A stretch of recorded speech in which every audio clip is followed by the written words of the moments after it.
Bro, SMW just got issued now. What the heck, dude? Come on.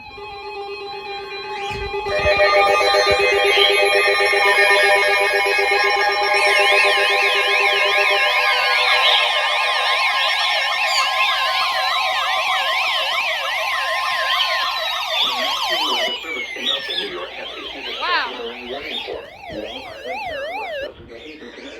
What the heck? Until 3:15 p.m. Bruh. At 2:15 p.m., a strong thunderstorm was located 11 nautical miles north of Captain Harbor, Come on. moving southeast at 25 knots. Hazard, wind gusts 34 knots or greater. Source, radar indicated. Impact, small craft could be damaged in briefly higher winds and suddenly higher waves. The strong thunderstorm will be near Long Neck Point around 2:40 p.m. Not Norwalk really. Islands around 2:45 p.m. Boaters should seek safe harbor immediately until the storm passes.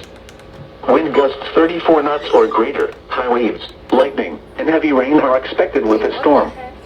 If caught on the open water, stay below deck if possible. Keep away from ungrounded metal OKX.